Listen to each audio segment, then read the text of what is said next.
Hello and welcome to this 2022 Transform Our World Youth Summit session, Practical Ways to Challenge Power. This session is aimed at 11 to 13-year-olds. You can engage and interact with this session by using the Slido function on your screens. A member of the Transform Our World team is on hand to answer any questions in the chat that you may have. I will now pass over to Henry from the Green Schools Project, who will host this session today. Hello and welcome to the 2022 Transform Our World Youth Summit. My name is Henry Greenwood and I will be hosting today's session, Practical Ways to Challenge Power. Firstly, to introduce myself properly, as I said, my name is Henry Greenwood and I was a secondary school maths teacher for a number of years. And at one of the schools, developed the role of sustainability coordinator, where I worked with a group of students at the school to do a range of environmental projects, such as energy saving, encouraging walking and cycling to school, installing solar panels, and reducing food waste. So from that experience, I started an organisation called Green Schools Project. To start off with, we worked with schools to support them to set up and run eco teams in a similar way to that I have done. And in the last couple of years, we've actually moved towards a new program, which is called Zero Carbon Schools. And it's a program which is based around a series of pupil sessions, which run throughout the year, where pupils explore what climate change is and the impacts it has around the world. Then they investigate their school's carbon footprint. Then they design and lead projects which act to try to reduce the school's carbon footprint, and then use that experience to inspire other people to help reduce carbon emissions to tackle this huge global challenge of climate change. If you'd like your school to run the program, please do look us up and get in touch. Anyway, let's move on with the session and look at what we're going to explore today. So, what are the outcomes for today's session? Firstly, we're going to explore what power you hold and what your sphere of influence is. We're going to look at providing ideas of how to influence people in the positions of power. And then at the end, we're going to enable you to run a short task where you create an action plan for one idea to challenge power to bring about positive change. So first of all, where do I hold power? So this is your sphere of influence, and it starts on a very basic level as an individual. So obviously you have power as an individual over your actions and what you do. Hopefully you use those mostly for positive things. Moving on to kind of slightly broader in your family. Everyone in your family holds a certain amount of power. Probably most held by your parents or carers, but you can influence them obviously by the way that you act and the things that you ask for. In our circle of friends, we don't like kind of thinking about power within a circle of friends. Hopefully that's a very equal thing that people share within their circle of friends, but you certainly have influence over the people that you hang out with and that are your friends. And then moving on to a bigger scale, and these are the ones that we're actually going to explore in this session. You hold power within your school, but there are obviously people in positions of power, greater power than you in your school, also in your local community. And then we're going to consider the whole country of the UK. So we're going to look at how you can use your influence over the people who hold power in those places. So how to challenge power at school.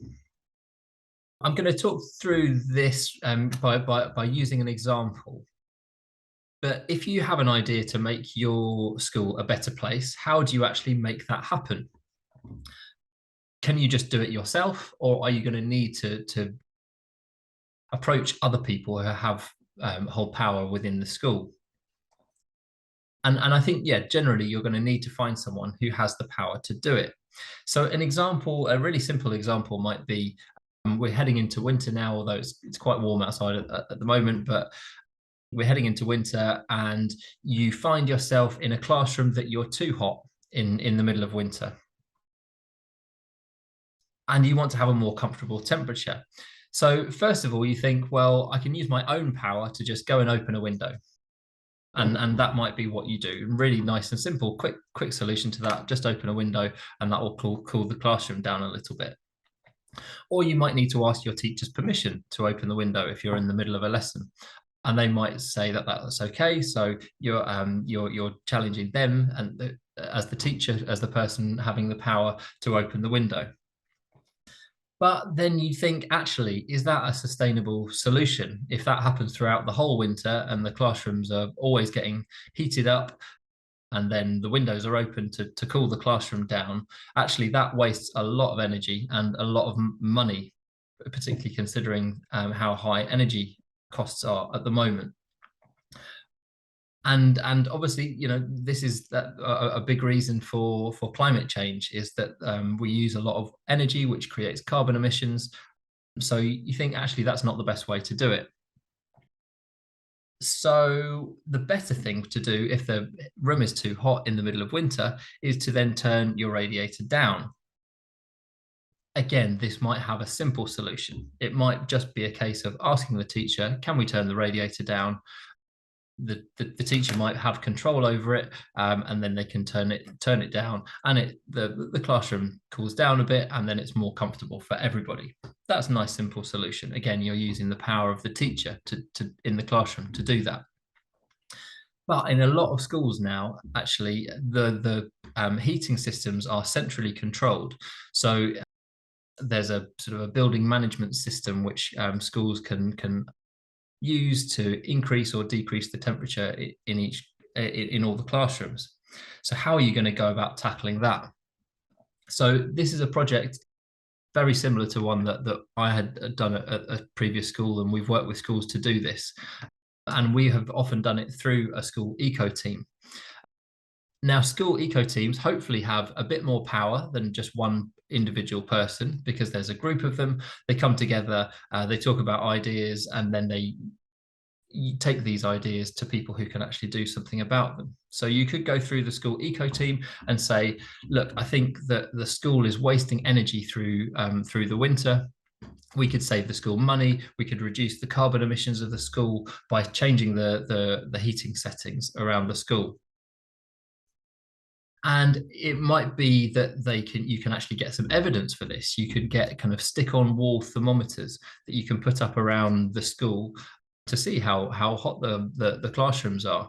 And if you're finding that classrooms are at sort of 24, 25 degrees in the middle of winter, you are making the room uncomfortably warm, and you're also wasting money and energy. Using that, you can then go to other people in the school. So often when you want something to happen in the school, you're going to have to go to key staff.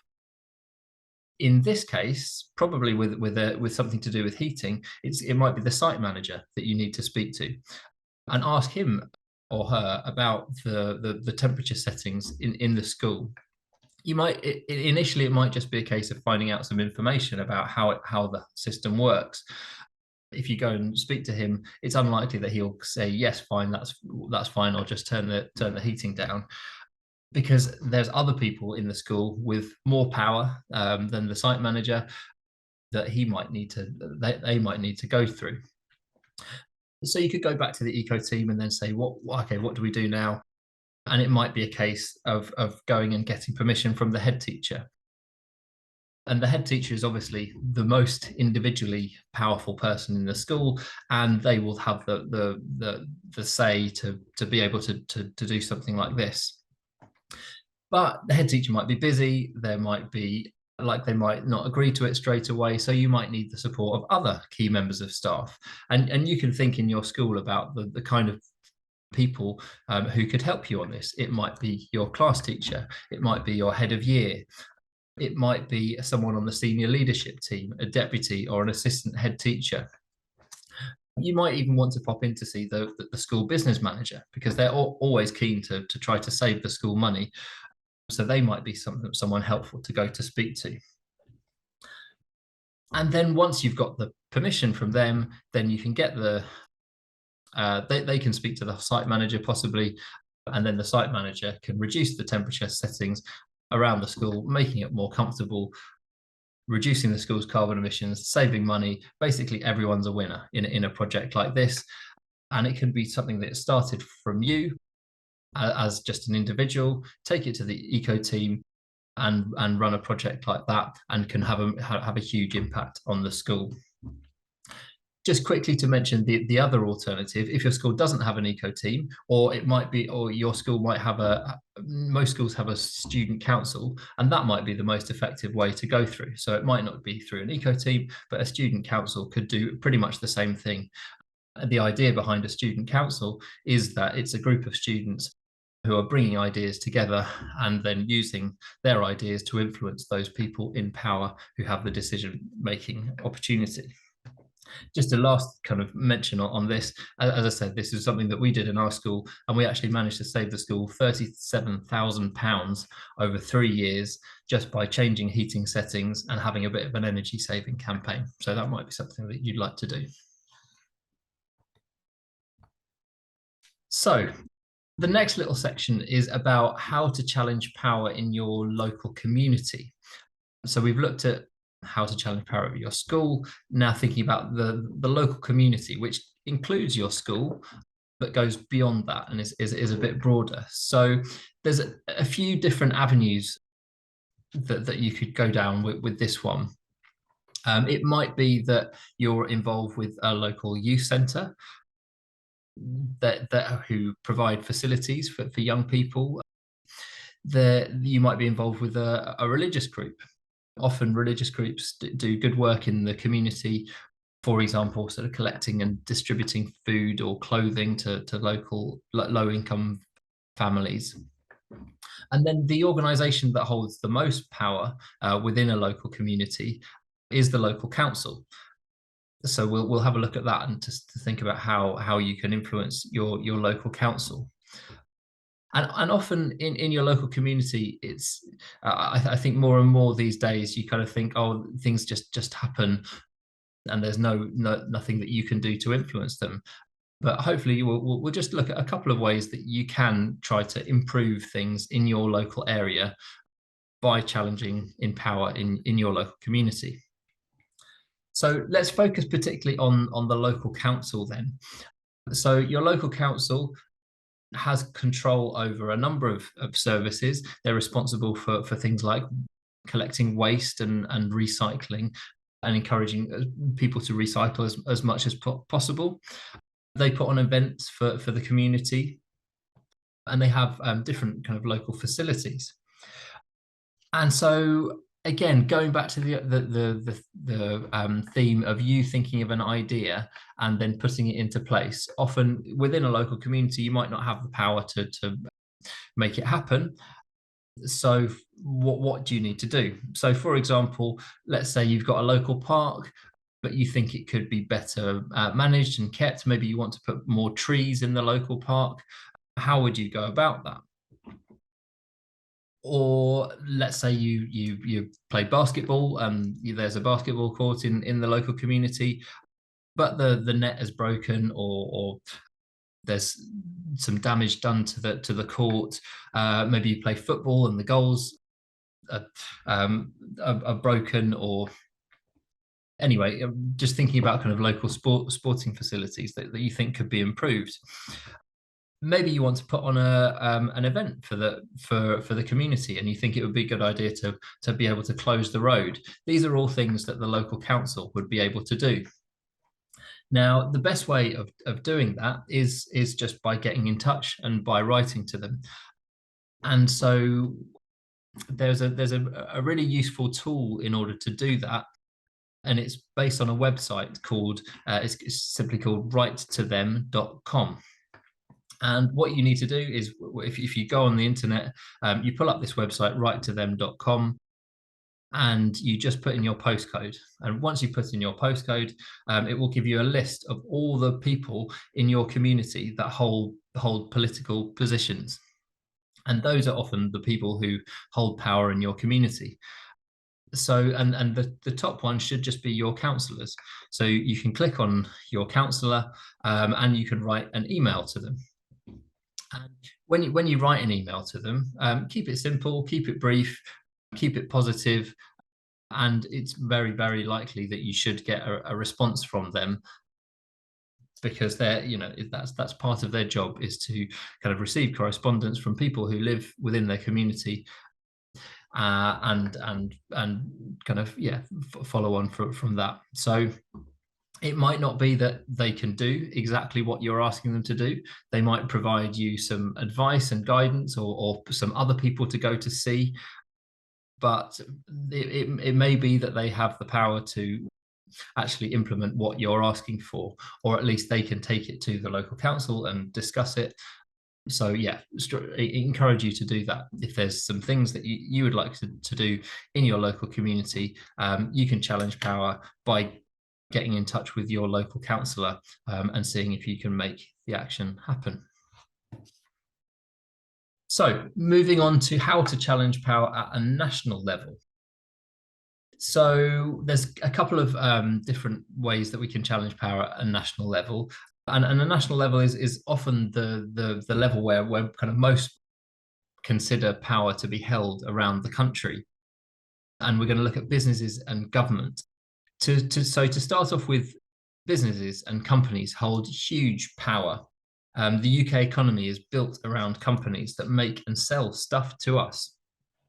Some of those companies are ethical and environmentally responsible, but some are highly polluting and can be damaging to the environment.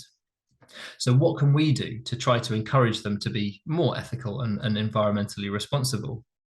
Well, mostly the companies all care about profits. So that's what companies are set up to do. They're set up to sell things, and to create profit, which then goes to their shareholders. And the way that they do that is by providing things that we value as consumers. And so how can we challenge their power to be used in a more ethical way, that supports carbon emission reductions, and a move towards a more sustainable society? So principally, the way that you can do this is through your power of choice as a consumer to buy or not to buy things, and encouraging other people, as we mentioned before, encouraging your family to buy certain things or not to buy certain things, and your friends as well. So you have an influence over a variety of people, to use that consumer choice wisely. So let's look at a quick example then, the example of clothes. So when you're thinking about buying clothes, do you always buy new clothes, or do you sometimes buy second-hand clothes or clothes from a charity shop? And have you even considered the carbon footprint or the environmental impact of your clothes? Well, actually, I mean, fashion and clothes, the fast fashion industry in particular, creates about 10% of all global greenhouse gas emissions. So it has a huge impact on climate change. And if you rarely kind of buy new clothes, it can make a big difference. So think about the choices that you have. So fast fashion companies often change their items, and the styles quickly to encourage people to buy more things. And often people will just wear an item of clothing a few times, before throwing it away, and then going and buying something new. And often they do this because the cost of those items are quite low. Their production and development are in countries where people are paid low wages, and the farming process that are used to create those items are done in a way that doesn't kind of help or protect the environment. So are you comfortable with that, and is that okay? Or are you going to think about doing it a different way? So, and one way of tackling that is that there are, you could buy clothes which cost a bit more, are made better, and will last longer. But equally, as I said, there is an alternative that doesn't cost much money, by either buying secondhand, or from a charity shop. Another thing that you could do in school is create a clothes swap. So people who have clothes that they have either grown out of but they're still in good condition, or that they just don't kind of wear anymore, You could bring those into school, swap those with other people who actually want those items, and then you're reusing them for and making them last longer. So as I said, that can make a big difference by using your power of choice as a consumer. Another example could be on food. So hopefully you know that the food creates carbon emissions and contributes to climate change. But the types of food that create the most carbon emissions and contribute the most are generally animal products, so meat and dairy products. But as people have realized this more and more in the past kind of few years, 5 years, 10 years, there are more and more alternatives to meat that are coming onto the market. So companies are responding to this demand that people have. Previously, it was generally a bit more expensive to buy those items, but actually the price of meat and dairy products are going up. Whereas those kind of products, because there's more of them and there's more choice, those prices are actually coming down to where, for example, milk now, it's often more expensive to buy dairy milk than it is to buy a dairy-free alternative. So you can use your choices to influence the way that companies operate and kind of build on that momentum. So beyond the power, your power as a consumer, what else could you do? Well, if you have a real kind of problem with one company and the way that it does things, particularly, you could just kind of run a little kind of individual campaign. You could find a contact address on their website and contact someone in the organization and write to them and explain to them what you think the problem is. As a young person, actually, your voice might be listened to more for reasons I'm going to explain in the next section. Or you can join in with some collective campaigning. A great example of that has been the use of plastic at supermarkets. There's been lots of awareness about how damaging plastic is to the environment, particularly when it gets into the oceans and our seas. So there's been lots of campaigns about reducing plastic at supermarkets. I personally think it's crazy how much how much fruit and vegetables are wrapped in plastic. And it's very unnecessary. So one thing that people have done is just take off all the plastic packaging for the fruit and vegetables that they buy and just kind of leave it at the supermarket. And you could get a group of people together and do something like that. Don't just kind of dump it on the floor, but I think if you make a big deal about it and speak to the people at the supermarkets, try and find a manager and explain to them why you're doing this, it can have a big impact. And lots of the major supermarkets have introduced targets of reducing plastic packaging. It's still not good enough, but at least it's a start, and it's a way that people have challenged power of the big businesses like supermarkets. So lastly, looking at the government then, and this is where people kind of traditionally think of as power, as where power lies. The recent events have shown it can be fairly chaotic, and a lot of people are fairly disillusioned with the people in power at the moment. But it is where a lot of the important decisions are made over the country. So the government runs our education system, for example, and kind of the way that schools operate and the funding that schools get. Policing, it looks after healthcare, so our hospitals, our doctors, again, deciding how much funding they get and so on.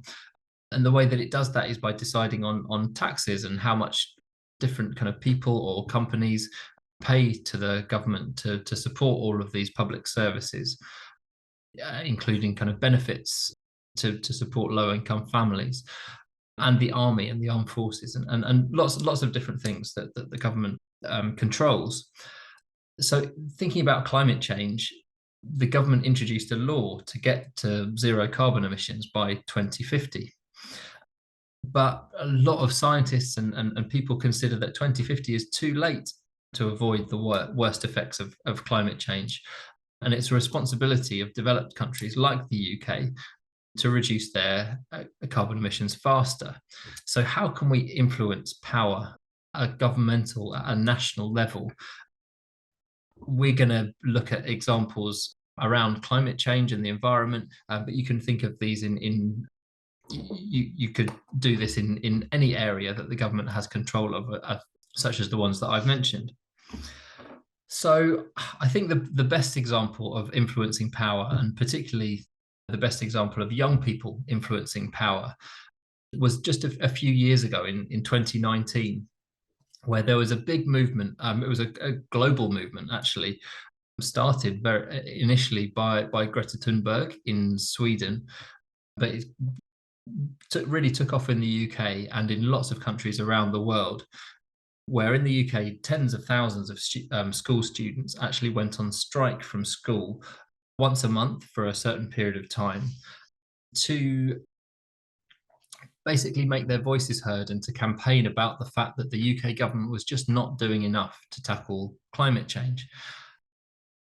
And the fact that it was a lot of young people striking from school, that's something that school students haven't done about other issues in the past, and the main reason for that is because young people will live through all the consequences of the climate crisis but have no responsibility for causing it. So your voices are really powerful in this respect, and it made a big difference to the attitudes of politicians. At Green Schools Project, we ran a conference that summer and invited a member of the London Assembly called Caroline Russell, who's of the Green Party. And she said, because as a member of the Green Party, she was campaigning on some of these issues, she basically said to a lot of young people who were assembled, thank you for what you are doing in changing people's attitudes and opinions. And actually, not long after some of the school strikes, the UK Parliament declared a climate emergency, and lots of councils around the country, so thinking about local power, the local councils declared climate emergencies and started to develop action plans on how to actually get to net zero carbon emissions. And lots of councils have set targets well ahead of the 2050 target that the government has set. But on a national level, it's kind of widely accepted and that the government isn't doing enough, and it's not on track to meet even the targets that it's set, and those targets are probably not strong enough. So we need to keep up the pressure, and young people have a crucial role in that because of the reasons that I mentioned, that your voices are powerful because you haven't caused the problem, but yet we'll have to live through all of the consequences of it. So how are we going to do that? There are it's not just about kind of striking from school. That's been done. That there are other ways to do that too. So there are national campaigns. For example, Greenpeace have run a campaign called the Big Plastic Count. Plastic creates lots of carbon emissions and creates environmental problems when it kind of goes out into the seas and the oceans, as I've mentioned already. So they did a campaign last year where, and it might kind of keep running each year, where people in their homes were encouraged to count all the different pieces of single-use plastic that they had from all the things that they bought. And then that was put together into a campaign, which was then taken to government to try to encourage them to put bigger targets on reducing the amount of plastic produced. That's just one example, but there are lots of national campaigns or online petitions on things such as stopping fracking happening, increasing the amount of renewables, reducing the number of cars on our road to improve local air pollution. So, a quick search online, you'll find all kinds of petitions that you can add your name to, or that you can support. So that's one way of getting involved through national campaigning. Another way, which I think is really useful and effective, as I mentioned in the challenging power at a local community level was writing to your councillor. At a national level, everybody in the UK has a local MP or member of parliament, and it's their job to represent you in Parliament and to the government. So if you write to them, they are obliged to, similarly to your councillor, they are obliged to respond to you and to explain either their position on it. They might not always agree with you, so it's not always going to win. But if you present your opinion, it can help influence their opinion, and they can also kind of take your opinion to Parliament, or forward it on to the relevant person in the government. The way to do that, again, is by using the website writetothem.com. If you just look that up online, and there are some kind of hints and tips on how to write an effective letter. But basically, if you're writing to them on the issue of climate change, as I said before, your voice is powerful. If you can give your opinion, if you can say a little bit about what you have done in your own life, or in your sphere of influence, thinking about the different groups that I mentioned before. It could be something that you've done with your friends, something that you've done with your family, something that your school has done. If your school has implemented some good actions on reducing carbon emissions, explain that, and then say, look at what I have done.